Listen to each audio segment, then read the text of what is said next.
జాతీయ జెండా ఎగరడం జరిగింది. మరి ఇప్పటికే 178 సంవత్సరాలు స్వతంత్రం వచ్చిందని చెప్పి మరి పెద్దలందరూ చెప్తున్నారు, పండుగలు చేసుకుంటున్నారు. అయితే కమ్యూనిస్ట్ పార్టీగా మేము స్వతంత్రం రాలేదు. మరి ఆనాడు బ్రిటిష్ ప్రభుత్వానికి వ్యతిరేకంగా ఈ ప్రజలకు సంపూర్ణ స్వతంత్రం కావాలని భగత్ సింగ్, రాజ్గురు, సుఖదేవుడు, అల్లూరి సీతారామరాజు, సుభాష్ చంద్రబోసు, చంద్రశేఖర్ ఆజాద్ ఇటువంటి వాళ్ళు ఎంతోమంది నాయకులు మరి ప్రేరణ త్యాగాలు చేసి ఈ దేశానికి స్వతంత్రాలు సంపాదించారు, సంపూర్ణ స్వతంత్రం కావాలని. మరి ఈ రోజున మనం చూసుకుంటే మరి 10% చిత్తికాయతాలు ఏర్పడే వాళ్ళు నిలబడుతున్నారు.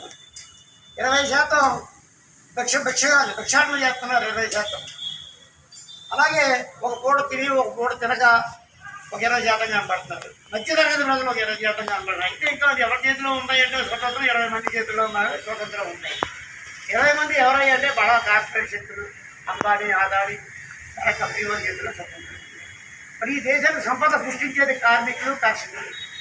మరి ఈ సంపద అంతా ఎక్కడికి వెళ్ళిపోతుంది? ఆ రోజు వాళ్ళు ఏం చెప్పారంటే దేశీయ సంపద అందరికీ సమానంగా దక్కాలి, ఈ స్వతంత్రానికి పూర్తిగా ఉండాలి, అందులో సమానంగా బతకాలి, కులం మతం తేడాలు లేకుండా అందరూ సమానంగా జీవించాలని చెప్పి మహానుభావులు పేరు త్యాగాలు చేసి సంపాదించిన స్వతంత్రం.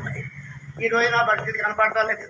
ఈరోజు నిరుద్యోగం పెరిగింది, ఉపాధి లేదు, రైతుల ఆత్మహత్యలు పెరిగినాయి. రకరకాలుగా చూసుకుంటే ఇవన్నీ కూడా జరుగుతూ ఉన్నాయి.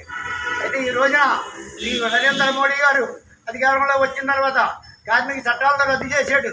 మరి కార్మికులను కూడా 400 చట్టాలు ఉంటే 4 కోళ్లుగా విభజించి మరి అన్నగా దొక్కుతూ ఉన్నాడు కార్మికుల్ని.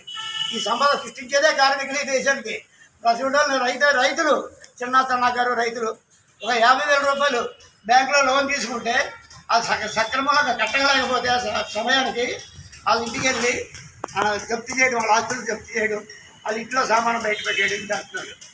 కానీ అంబానీ, ఆదాని, బడా కార్పొరేట్ కంపెనీలు వేల కోట్లు ధనాన్ని బ్యాంకు కంపెనీలు లూటీ చేసి దేశమంతా పారిపోతే వాళ్ళకి బొమ్ము కాస్తూ ఉన్నాడు ఈ మోడీ గారు.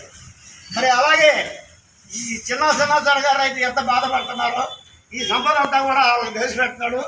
అది కాదు, మరి ఆ రాయితీలు ఇస్తున్నాడు. అంబానీకి, ఆదానికి వేల కోట్లు రాయితీలు ఇస్తున్నాడు. ఈ మధ్యతరగతి కుటుంబాలకి ₹1 కూడా రాయితీ లేదు సరిగదా, 20 రోజుల పాటు చేస్తున్నారు.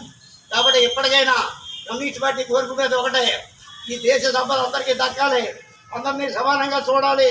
ఒక పక్కన చెప్తున్నారు ఇది చాలా అభివృద్ధి చెందింది దేశం అని, కానీ మేము చెప్తున్నాం అభివృద్ధి చెందితే మీరు చూడండి మరి రేషన్ కార్డులు ఉన్నాయి, వడ్డీ రేషన్ కార్డులు. వాళ్ళు దరిద్ర రేఖకు దిగులు ఉన్న వాళ్ళు లక్షల్లో ఉన్నారు కాబట్టి వాళ్ళకి రేషన్ కార్డులు ఇస్తామని చెప్పి మీరే చెప్తున్నారు. అభివృద్ధి చెందలేదనే కదా దాని అర్థం. అలాగే మనిషికి కుటుంబానికి 2 చెట్లు సమలిస్తున్నాం అంటున్నారు, అంటే అభివృద్ధి చెందలేదనే కదా దాని అర్థం. ఇవన్నీ కూడా దృష్టిలో పెట్టుకోవాలి. మీరు బిల్డింగ్లో అపార్ట్మెంట్లో ఉంటారు, 2 చెట్లు సమలిచ్చే ఒక కుటుంబానికి మీరు ఏడవండి అందులో అంటున్నారు. రేషన్ కార్డులు ఇస్తున్నారు. ఆ దేశం నిజంగా అభివృద్ధి చెందితే ఈ 2 చెట్లు సమలం అక్కర్లేదు, ఈ రేషన్ కార్డులు అక్కర్లేదు. ఎప్పటికైనా